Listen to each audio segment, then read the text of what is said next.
Hello friends, मैं आपके सामने गौरव मिगलानी। हम पढ़ रहे हैं 12th क्लास की अकाउंटेंसी। हमारा चैप्टर कंटिन्यू चल रहा है रिटायरमेंट और डेथ ऑफ ए पार्टनर।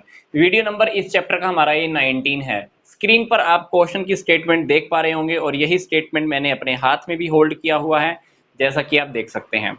इस स्टेटमेंट के अकॉर्डिंग ए बी सी तीन पार्टनर है, रेशो है 5:3:2। लाइबिलिटीज में creditors, bills payable, general reserve, तीनों पार्टनर की कैपिटल अकाउंट, एसेट्स में cash, plant and machinery, investment, debtors, building और स्टॉक दिया हुआ है। बी की फर्म से रिटायरमेंट हो रही है। बी की रिटायरमेंट के बाद नया रेशो क्या है हमको पता नहीं है, पर एडजस्टमेंट नंबर 1 के अकॉर्डिंग बी अपना शेयर सेल करके जा रहा है गुडविल का। किसको? ए और सी को। कितने में? 8,000 रुपए उसने लिए हैं ए से और 4,000 रुपए उसने लिए हैं सी से। इसका मतलब है कि ए और सी को जो गेन हुआ है वो 2:1 में हुआ है, क्योंकि आप 8,000 और 4,000 को आपस में रेशो प्रोपोर्शनेट निकाल कर देखिए। 8,000 और 4,000 लिखकर आप जब तीनों जीरो आप काटे हुए तो क्या आएगा? 2:1। इसका मतलब है कि ए और सी को जो गेन हुआ है वो 2:1 में हुआ है। तो बी ने डेफिनेटली गुडविल के ए और सी से 8,000 और 4,000 रुपए रिसीव कर लिए हैं। तो इस क्वेश्चन में आपको गुडविल का अमाउंट फाइंड आउट करने की, फर्म की गुडविल वैल्यूएशन करने की, और ए और सी गुडविल का अमाउंट कितना पे करने वाले हैं बी को, आपको फाइंड आउट करने की जरूरत नहीं है, क्योंकि ये अमाउंट आपको पहले से ही गिवन है।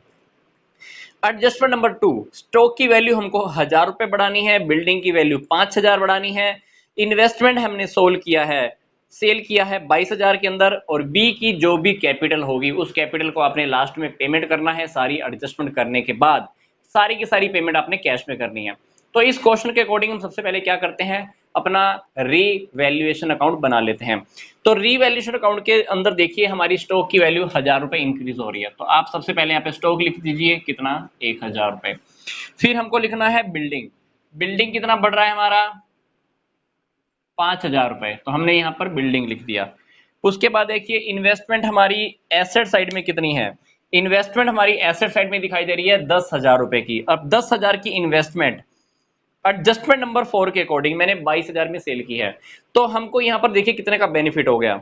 10,000 की इन्वेस्टमेंट थी, 22,000 के अंदर सेल की है, तो अल्टीमेटली हमको बेनिफिट हो गया है 12,000 रुपए का। तो हमारा यहाँ पर आप 12,000 रुपए लिख दीजिए एक बार, क्योंकि जब हम सेल करेंगे तो अल्टीमेटली एक बार तो इन्वेस्टमेंट के अकाउंट में आप प्रॉफिट डालने वाले हैं, देन आप उसको क्या करोगे, सेल कर दोगे, तो हमारी पूरी की पूरी इन्वेस्टमेंट सेल हो जाएगी। तो जो सेल का जो प्रॉफिट आया उसको इन्वेस्टमेंट के ऊपर ही काउंटिंग माना जाएगा। तो 12,000 का प्रॉफिट आप यहाँ पर लिख दीजिए जो इन्वेस्टमेंट से आया है। उसके बाद हमने क्या करना है, सिंपल सी बात है, 12, 5 17 और 1 18। डेबिट साइड में हमारे पास लिखने के लिए कुछ है नहीं, क्योंकि हमारे पास इधर कोई भी लॉस नहीं हुआ है। तो 18,000 रुपए का हमारे यहाँ पे क्या आ गया, प्रॉफिट आ गया। ये 18,000 का प्रॉफिट आप क्या करोगे, तीनों पार्टनर्स में जो इनका रेशो है पुराने वाला 5:3:2, इसमें आप डिवाइड कर दोगे, तो तीनों पार्टनर्स को क्या क्या मिल जाएगा। क्या लिखना होता है हमने यहाँ पे, to profit transfer to A capital account, B capital account, C capital account. A की कैपिटल में और बी की कैपिटल में और सी की कैपिटल में हमने क्या करना है, ये 18,000 का प्रॉफिट ट्रांसफर करना है। कौन से रेशो में? 5:3:2 में। तो इसके पास चला जाएगा 5,400 रुपए, सॉरी 9,054 और 3,600। तो इसके बाद हमारा रीवैल्यूएशन अकाउंट क्या हो जाएगा, क्लोज हो जाएगा, क्योंकि 18,000 का प्रॉफिट 5:3:2 में डिवाइड कर दीजिए। यहां पर लाइन हमने पूरी लिखनी होती है, to profit transfer to partners capital account. ठीक है, इसके बाद हम क्या करेंगे, कैपिटल अकाउंट रेडी करते हैं। कैपिटल अकाउंट में देखिए कि इनका ओपनिंग बैलेंस कितना दिया हुआ है, हम लिख लेते हैं ओपनिंग बैलेंस। बैलेंस बीडी कितना है ओपनिंग बैलेंस, 30,000, 20,000 और 20,000। लाइबिलिटी साइड के अंदर हमारे पास जनरल रिजर्व रखा हुआ है, आप तीनों पार्टनर्स में डिवाइड कर दीजिए। जनरल रिजर्व है 10,000 का, तो इसको मिल जाएंगे 5,000। 5:3:2 में डिवाइड कर दिया है मैंने 10,000 को, 5:3:2, 5,000, 3,000 और 2,000 लिख दिया। ठीक है, रीवैल्यूएशन अकाउंट का जो प्रॉफिट है ये भी यहाँ लिख दीजिए, बाय रीवैल्यूएशन कितना प्रॉफिट है, 9,554 और ये 3,600। लिख दिया। इसके बाद स्टेटमेंट के नीचे जो हमारी एडजस्टमेंट नंबर 1 है उसके अकॉर्डिंग क्या किया है, गुडविल का अमाउंट पे किया है। किस किसने पे किया है, ए और सी ने। किसको, बी को। 8,000 और 4,000, ठीक है, बाय ए की कैपिटल अकाउंट, बाय सी का कैपिटल अकाउंट 4,000। तो 8,000 और 4,000 हमने बी की कैपिटल में तो डाल दिए। अब ये 8,000 और 4,000 ए की कैपिटल में से डेबिट होना तो बाकी है ना।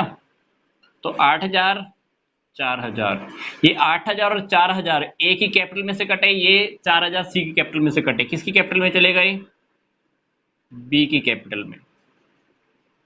तो to B's capital account, ठीक है। तो बी की कैपिटल में चले गए, ए की कैपिटल में से 8,000, सी की कैपिटल में से 4,000। तो 8,000 और 4,000 निकलकर बी की कैपिटल में आ गए। इसके बाद अपने को क्वेश्चन में क्या करना है, सिंपल सी बात है, आप पूरा अच्छे से एक बार टोटल लगा के देख लीजिए। टोटल लगा के जब आप देखोगे, हमारे पास डेबिट में कुछ देने के लिए, यहाँ पे बांटने के लिए कुछ नहीं है। तो आप क्या करो, इसको टोटल लगा के देख लो। टोटल लगा के देखोगे तो कितना आएगा अमाउंट, 20,000, 3 23, 23 और 4 27, 27 और 8 35, 35,000 तो ये हो गया, ठीक है। और 5,400 ये रखा हुआ है। तो अल्टीमेटली हमने बी को पेमेंट करनी है 40,400 रुपए की। बी के डेबिट में कुछ नहीं है। क्वेश्चन की स्टेटमेंट के अंदर एडजस्टमेंट नंबर 5 में क्या लिखा हुआ है, आपको बी को जो पेमेंट करनी है सारी कैश में करनी है। अब बात आता है कि क्वेश्चन में कैश कहां से आएगा। कैश तो बैलेंस शीट में कितना रखा हुआ है, 25,000 रुपए। अरे देखो 25,000 का कैश रखा हुआ है, हमने इन्वेस्टमेंट तो सेल की ना 22,000 की। तो टोटल कैश कितना हो गया, 47,000। क्या 47,000 में से क्या आप ये अमाउंट नहीं पे कर सकते हैं, बिल्कुल पे कर सकते हैं। तो आप बी को जितना पे करना है 40,400 यहां पर आप लिख दीजिए टू कैश अकाउंट। कितना, 40,400। बी की कैपिटल फ्री हो गई। बी की कैपिटल फ्री होने के बाद अब क्या कीजिए, ए की क्रेडिट में से ए का डेबिट घटा दीजिए, तो बाकी ए की बैलेंस शीट आ जाएगी। लेस करके देख लीजिए, 30 5 35, 35 और 9 44, 44 में से 8 गए, 36,000, ठीक है।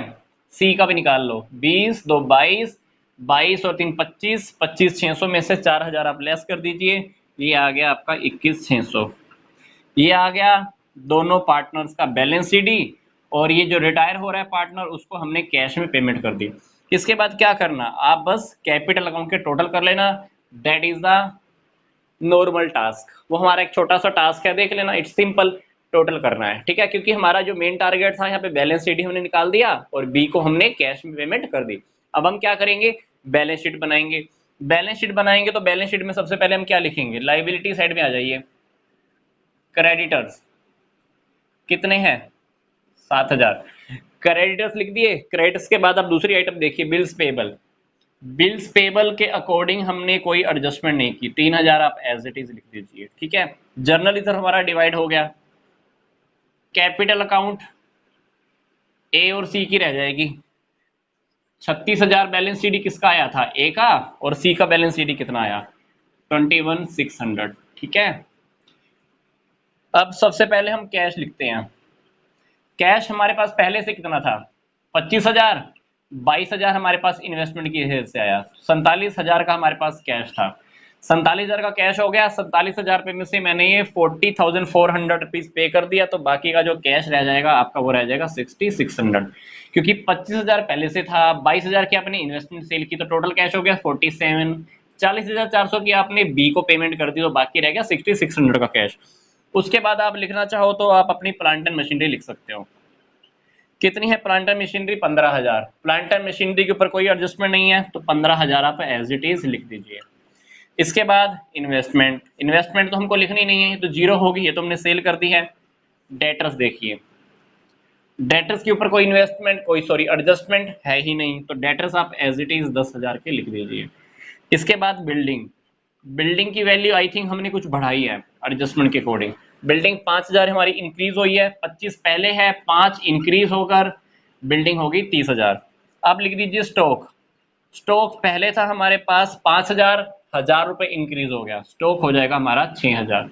इसके बाद क्या करना है, सिंपल सी बात, अपने को बैलेंस शीट का टोटल करना है। बैलेंस शीट का जब आप टोटल करोगे तो बैलेंस शीट के दोनों साइड अपने आप ही इक्वल आ जाएगी, ठीक है, और हमारा क्वेश्चन ये कंप्लीट हो जाएगा।